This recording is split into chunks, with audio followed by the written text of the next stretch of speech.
تخيل معايا كده عزيزي المشاهد إن أستاذة جامعية مطرودة بتروح تدور على شغل في شركة تكنولوجيا حيوية عملاقة، لكن أثناء حضورها للمؤتمر بتحصل حاجة كده ولا على البال ولا على الخاطر. بتتفاجئ إن هي وعدد كبير من الناس بقوا محاصرين بجيش من الزومبي من كل اتجاه، وده كله بسبب باحث مجنون قرر يلعب في الجينات. فاخبط اللايك بتاعك واستعد لواحد من أجمد أفلام السنة. بيبدأ فيلمنا النهاردة مع شاب باحث مجنون اسمه تشول، واللي بيتصل بالشرطة وبيعرفهم إنه ناوي يعمل تجربة النهاردة في مول المدينة، وبيصدم الشرطة أكتر لما بيقول لهم هي مش تجربة أوي، يعني ده هجوم بيولوجي شديد العدوى.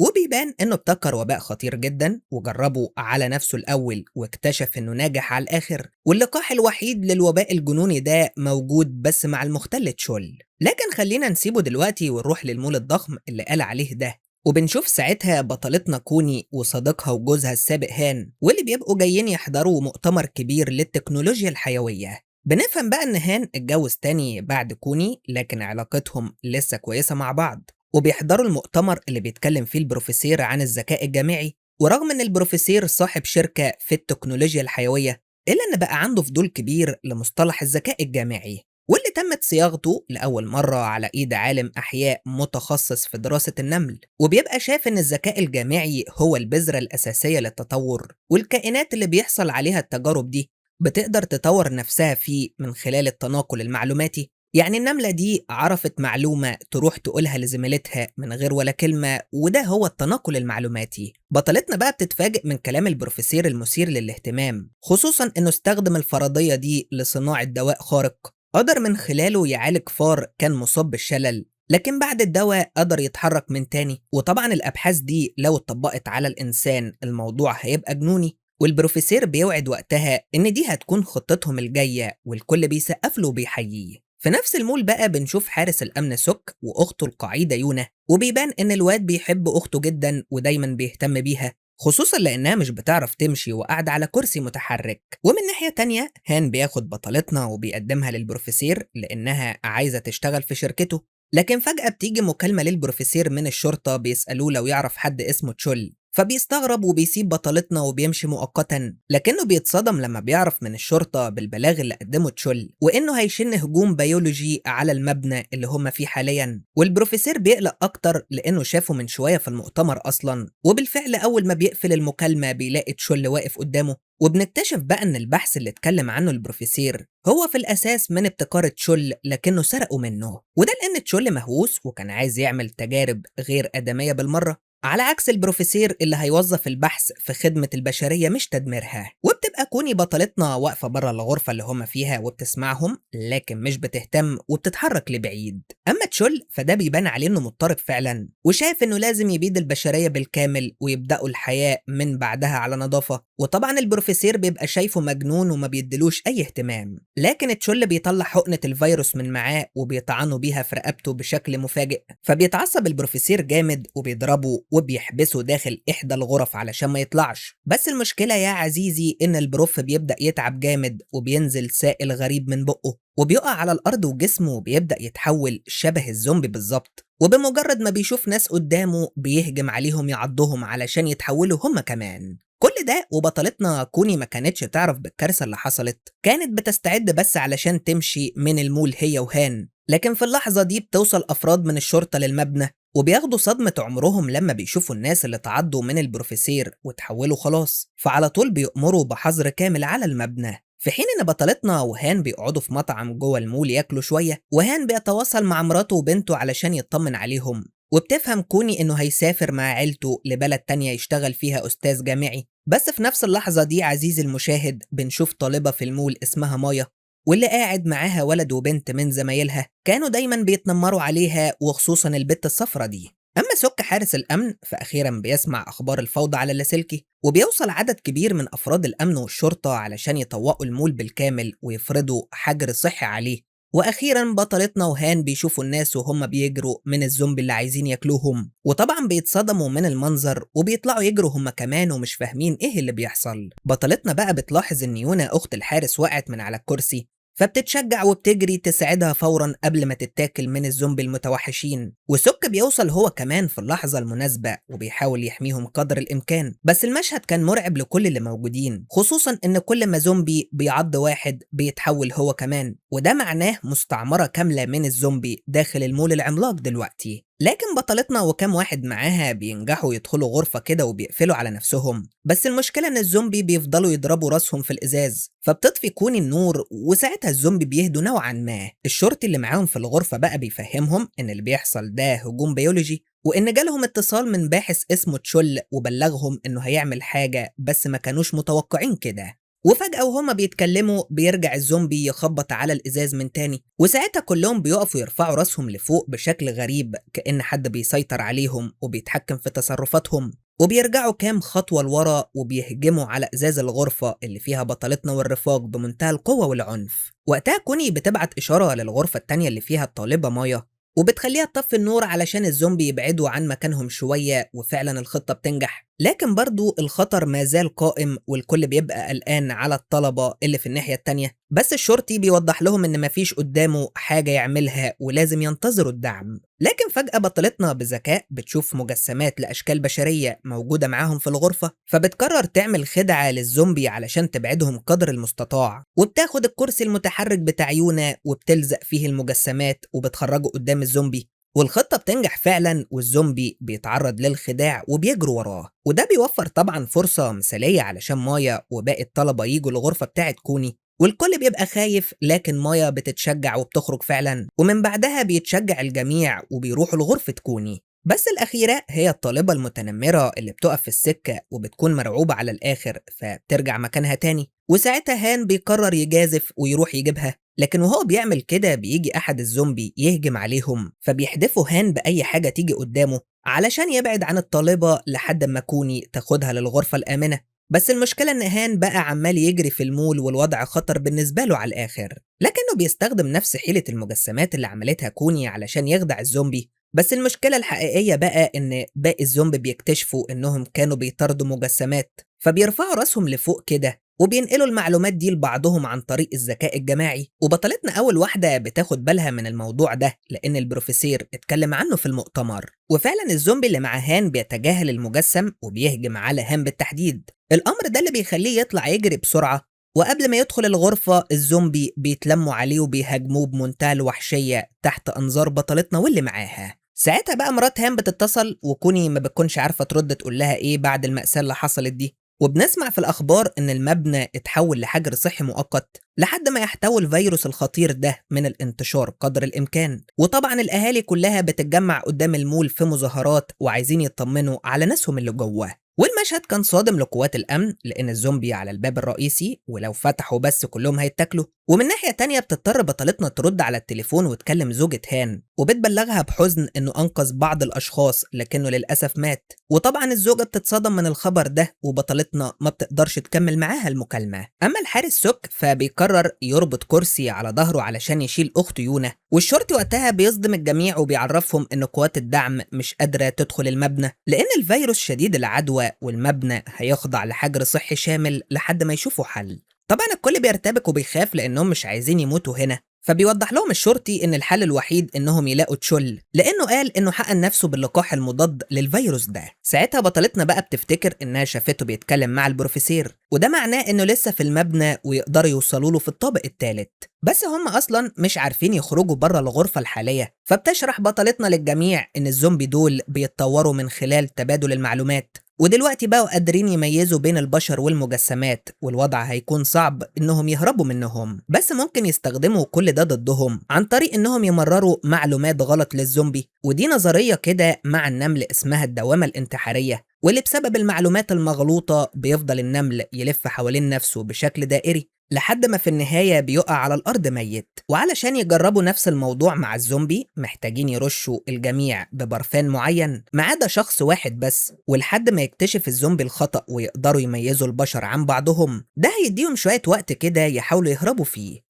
وفعلا بيتطوع عجوز انه يتحرك هو الاول لانه كان لاعب اولمبي سريع، وبالفعل الباقي بيغطوا ايديهم باللاصق علشان لو تعرضوا للعض ولا حاجه. وبطلتنا بتغرق العجوز ببرفان معين، وبتطلب منه يروح يجيب كمية حلوة من نفس البرفان ده علشان يستخدموه كلهم. وبمجرد ما بيطلع العجوز وبيجري من قدام الزومبي بيشموا الريحة طبعا، وبيتبادلوا المعلومات بينهم إن دي ريحة البشر، وبيدخلوا وراه المحل اللي بيجيب منه كمية البرفان المطلوبة وبيهجموا عليه بشراسة. بس العجوز طلع نينجا فعلا وبيفلت منهم قدر الإمكان لحد ما بيقدر يرجع الغرفة الآمنة، وبيدي البرفان لكوني واللي بتستخدمه وبتفضيه على الأرض بشكل معين علشان تجبر الزومبي يتتبعوه، بما إن في دماغهم هي دي ريحة البشر. وبتعمل نفس الكلام على المجسمات والتماثيل اللي موجودة، لكن هما بيستخدموا عطر تاني خالص علشان الزومبي ما يقدرش يميزهم كبشر. وفعلا بتقف كوني جنب التمثال وواحدة من الزومبي بتدخل، والخطة بتنجح فعلا وبيدخل باقي الزومبي وراها يهاجموا التماثيل. وده طبعا بيديهم الفرصة انهم يخرجوا من الغرفة، لكن الزومبي بيكتشفوا الخدعة بسرعة وبيبلغوا بعض بالتناقل المعلوماتي. وساعتها كوني بتطلع ولاعة على انذار الحريق تشغله، وهنا بتحصل حاجة غريبة وجميع الزومبي بيتأثروا بشكل كبير لثواني معدودة، لكن سرعان ما بيرجعوا يهجموا على البشر من جديد وبمنتهى الشراسة. كوني واللي معاها بقى بيكافحوا حتى رمق الأخير علشان محدش عايز يتحول لزومبي طبعا، وخصوصا سوك اللي شايل أخته على ظهره وبيضرب أي زومبي يقرب منهم في سبيل حمايتها.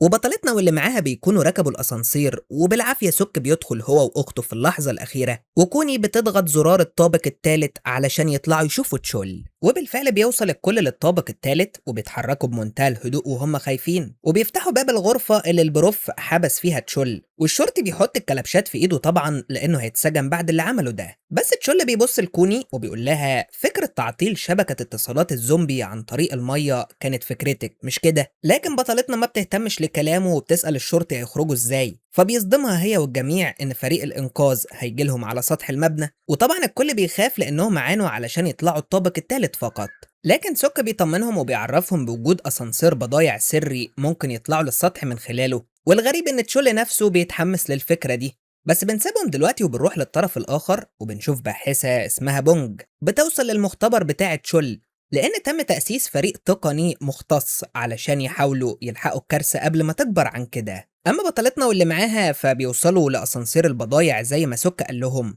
بس أول ما بيتحركوا بيه بيبص تشول للعجوز الرياضي وبيقول له لا بس أنت عملت أداء قدام الزومبي وتحركات جميلة.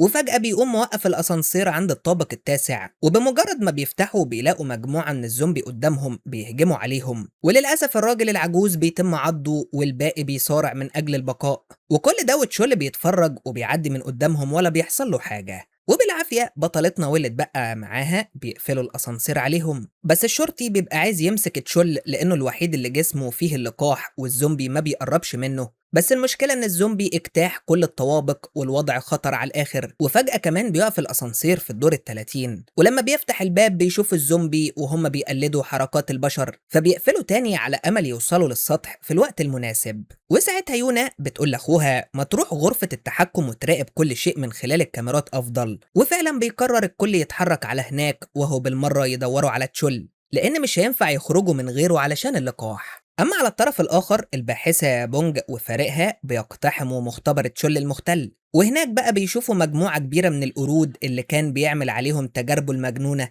بس المشكلة إن في قفص مكسور والشكل كده القرد طلع منه، وفعلا القرد بيهجم على أحد الجنود اللي مع الباحثة. وساعتها الدنيا بترتبك لأن باقي القرود بدأوا يكسروا في الأقفاص الزجاجية ونجحوا في الخروج واجتياح المختبر. والمشكلة إن القرود هم كمان زومبي وعندهم طاقة وقوة كبيرة، وده بيخلي بونج تعاني هي والفريق اللي معاها لدرجة إنها كانت هتموت خلاص، بس بيتضرب حاجة على القرد اللي بيهاجمها. وهنا بتبقى المفاجأة لما بيقع كل القرود على الأرض ميتين، فبتفهم بونج إنها لو قتلت المصدر كل النسخ هتموت. بس طبعا بطلتنا كوني واللي معاها ما كانوش يعرفوا المعلومة دي لسه، ونزلوا كلهم للجراج علشان يتحركوا على غرفة التحكم والمراقبة. وفعلا بيدخلوا بنجاح، ويونا لأنها خبيرة تقنية فبتتعامل مع أجهزة المراقبة بكل سهولة. وساعتها بطلتنا بتفتكر كلام تشول للعجوز الرياضي، وبتبقى مستغربة هو ازاي شاف اللي العجوز عمله مع الزومبي، وبتخمن انه يقدر يشوف من خلال الزومبي نفسهم ويتحكم فيهم. المهم بيشوفوه في الكاميرات وهو معدي من قدام الزومبي ولا كأنهم شايفينه،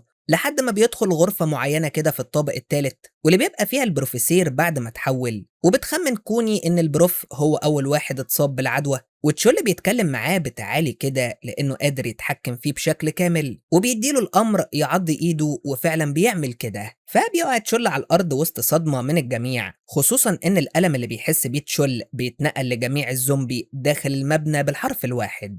وساعتها كوني ما بتكونش فاهمة إيه اللي بيحصل بالظبط، فبيقترح الشرطي إنهم يروحوا ياخدوا اللقاح، ويونا بتقول إنها هتقعد تراقب الكاميرات من هنا وتبلغهم أول بأول. وطبعا أخوها بيقلق عليها وما بيكونش عايز يسيبها لوحدها، لكنها بتصمم. وبالفعل بيتحرك سك واللي معاه وبيسيبوا يونا لوحدها في غرفة التحكم، وبيستغلوا إن الزومبي في حالة غريبة وبيعدوا من جنبهم بسهولة، لحد ما أخيرا بيوصلوا لمكان تشول اللي لسه واقع على الأرض ومتأثر بالعضة. بس بمجرد ما بيشيلوه من على الأرض بيصرخ علشان يفوق الزومبي ويخليهم يرجعوا يهاجموا تاني. وبالعافية بطلتنا واللي معاها بيدخلوا غرفة بتشل علشان يستخبوا، لكن تشل بيقدر يتواصل مع الزومبي وبيكشف مكانهم بسهولة، الأمر اللي بتلاحظه كوني وبتفهم إنه بيتواصل معاهم بعينه، فبتغميله عينه فورا علشان ما يشوفش، وبالتالي الزومبي مش هيشوف. وخلاص الكل بدأ يستوعب إن تشول هو المصدر وقادر على التواصل والتحكم في جميع الزومبي اللي موجودين. وفي اللحظة دي بتيجي رسائل طوارئ على تليفونات الجميع علشان يطلعوا من مخرج الطوارئ ويتم إنقاذهم.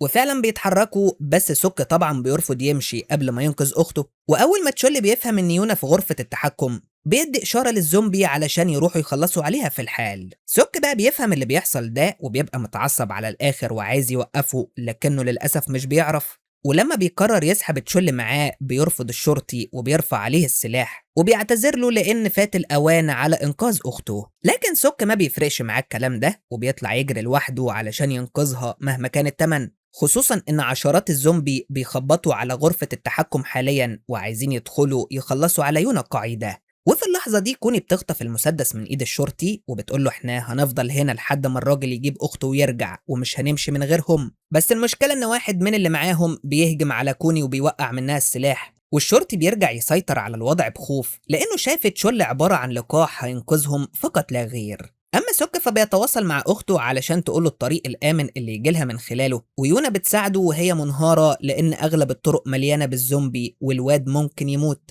أو الأسوأ إنه يبقى مسخ زيهم. لكن سوك في النهاية بيتصدم إنها وصلته للأسانسير علشان يروح لسلم الطوارئ وينجو بحياته، وطبعا سوك بيتصدم وبيرفض تماما، لكنها بتصمم وبتقول له أنت لازم تعيش وتكمل لأن الأوان فات بالنسبة لي. وسوك بيبقى رافض الكلام ده نهائي وعايز يروح لها، بس للأسف وسط دموع الأخوين بيقتحم الزومبي غرفة التحكم وبيهجموا على يونا بمنتهى العنف. وسوك كان سامع كل حاجة في التليفون وهو منهار من العياط. اما كوني واللي معاها فبيتفاجئوا بتشول بيعيط بشكل هستيري، وده بالتزامن مع ارسال سوك رساله للجميع بيقول انتوا اللي قتلتوا اختي، انا هقضي على اللقاح ومحدش هيخرج من هنا عايش. وفي الوقت ده الدنيا بتبقى مقلوبه خارج المبنى، خصوصا بعد ما الباحثه بونج بتاكد للقيادات ان اللي اتحول زومبي مستحيل يرجع لحالته الطبيعيه او يتعالج، لانهم تقريبا بيدخلوا في مرحله موت دماغي كامل. وده بيخلي القياده تاخد قرار حاسم، لازم نقتل كل المصابين داخل المبنى الملعون. بس بونج بتوضح فكرة المصدر اللي لازم يتدمر، يعني يجيبوا أول شخص اتصاب في المبنى ويقتلوه، وساعتها كل الزومبي هيموتوا وراه بشكل تلقائي. أما على الطرف التاني بنشوف سوكا خلاص بقى مشحون بالغضب والانتقام، وعلشان كده بيربط سكينة في إيده وبيطلع يقتل في الزومبي واحد ورا التاني بمنتهى العنف والقوة انتقاما لأخته الوحيدة. وبيدخل غرفة التحكم وبيفضل يبص في الكاميرات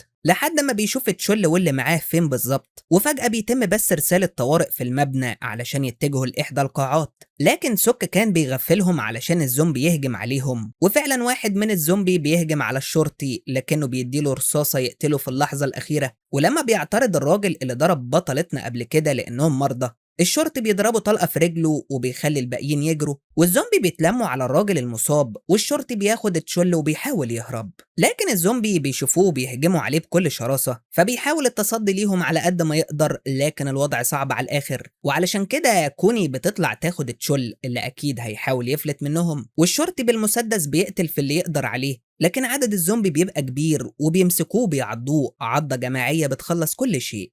أما كوني فبتبعت رسائل لمايا واللي معاها رغم إنهم في نفس الغرفة، وبتطلب منهم ما يتكلموش خالص لأن تشول بيسمع وبيتواصل مع الزومبي. وبتقرر كوني تطلع تجيب تليفون الشرطي الميت علشان تتواصل مع فريق الإنقاذ وتبقى ترجع لهم. وفعلا بتسيب مايا وصاحبتها المتنمرة يحرسوا تشول لحد ما ترجع، لكن تشول الخبيث بيستخدم أحد الزومبي علشان يشوف رسالة التليفون ويبعت الإشارة المطلوبة. ومن ناحية تانية بونج والقيادات كانوا بيتفرجوا على كاميرات المراقبة للمول وبيفهموا ان البروفيسير اول واحد اتصاب. وفي الوقت ده البنت المتنمرة بتتكلم مع مايا وهي خايفة وقلقانة، احسن كوني تتخلى عنهم وما ترجعش، خصوصا ان الكل مات ووضعهم صعب للغاية. وبتستغرب البنت ان مايا هادية على الاخر، فبتتعصب مايا وبتقول لها ما هو الفضل ليكي، كنت بتحمل التنمر بتاعك كل يوم فجات لي مناعة. وساعتها البنت المتنمرة والأول مرة بتعتذر لها عن كل شيء عملته معاها. ومن ناحية تانية بطلتنا بتوصل للتليفون فعلا وبتكلم فرق الإنقاذ،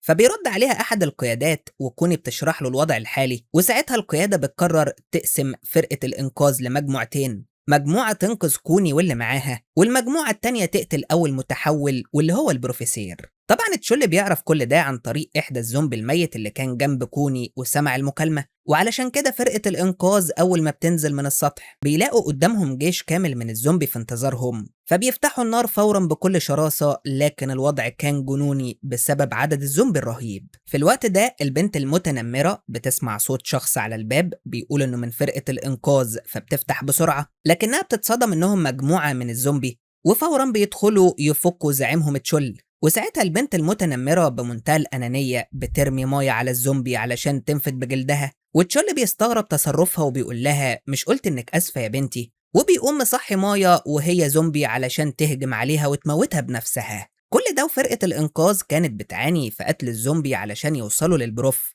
وبعد معاناة بينجحوا في تصفية البروفيسير فعلا وبيفكروا الموضوع انتهى. لكن الزومبي لسه بيتحركوا في باقي أنحاء المبنى عادي، والمصيبة إن الجنود الموتى اتحولوا هم كمان وبيبغتوا فريق الإنقاذ بهجوم متوحش وبيقضوا عليهم. في الوقت ده سوك كان شغال تقتيل في كل الزومبي اللي بيشوفوهم قدامهم بلا هوادة، وتشول لما بيلاقي كده بيبعت له كام واحد يهاجموه بوحشية كبيرة. لكن سوك مدفوع بشحنة الانتقام لأخته ومش فارق معاه أي حاجة خلاص. بطلتنا بقى بتستغل الوضع ده وبتوقع تشول على الأرض وبتربطه من رقبته علشان تسيطر عليه، وبتحاول تفهم سوك إنه لو قتلت تشول في ناس كتير هتتعرض للخطر، لكنه ما بيهتمش للكلام ده وبيهجم عليها هي كمان لأنه متعصب. بس لما بيشوف تشول بيهرب بيسيبها وبيجري وراه. هنا بقى بتبقى الصدمة الكبرى لما بيشوف أخت يونا قدام عينيه واقفة على رجليها وما بيستوعبش إنها زومبي وبيجري عليها بحب، لكنها للأسف بتطعنه بالسكينة في قلبه بأمر من تشول علشان يقع سك على الأرض ميت بدون مقدمات. ساعتها تشول بيرجع لكوني علشان يخلص منها هي كمان وينهي كل شيء، وبيكشف لها بقى إن والده زمان اتوسل لها بعد فشل إحدى التجارب،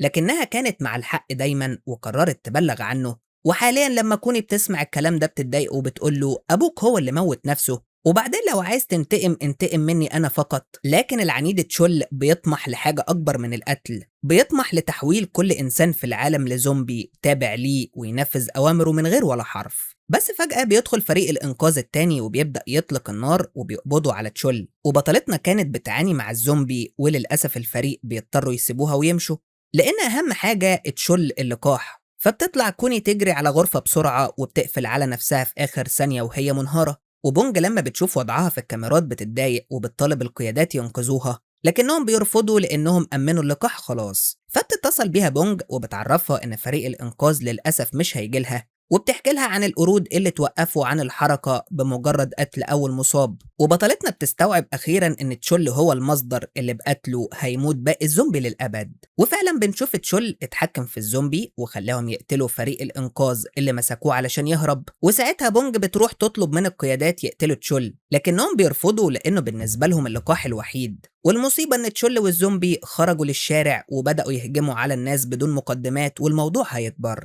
ساعتها كوني بتبقى قدرت تخرج من المبنى عن طريق رداء ملطخ بدماء الزومبي، فما اكتشفوش إنها إنسانة، لكنها لما بتقرب من تشول بيتعرفوا عليها وبيبدأوا يهاجموها. بس الغريب إنهم بيبدأوا يلفوا في دواير شبه النمل الانتحاري بعد ما كوني قدرت تشتتهم وتوصل لهم معلومات غلط. وفجأة كلهم بيقعوا على الأرض وبيرجعوا لحالتهم الأصلية أول ما تحولوا. وهنا تشول بيبقى متعصب جامد، لكن كوني مش بتديه فرصة وبتجري تهجم عليه بمنتهى القوة. وبتقدر تخدعه علشان يقرب من الأتوبيس، والزومبي بيحشروه بشكل كامل، والنار بتشتغل وبتمسك في تشول واللي بيولع وبيقع على الأرض ميت أخيرا. وقتها بس كل زومبي في المدينة بيتثبت مكانه وبيموت كأنه تمثال، وكوني بتكون فاكرة إنها أنقذت العالم خلاص، لكن المفاجأة عزيزي المشاهد إننا بنشوف واحد من الزومبي بيتحرك في النهاية، وده معناه إننا داخلين على جزء تاني عظمة على الآخر. فعرفوني في الكومنتات لو عايزين جزء تاني أول ما ينزل ولا لأ. أشوفكم الفيلم الجاي، سلام.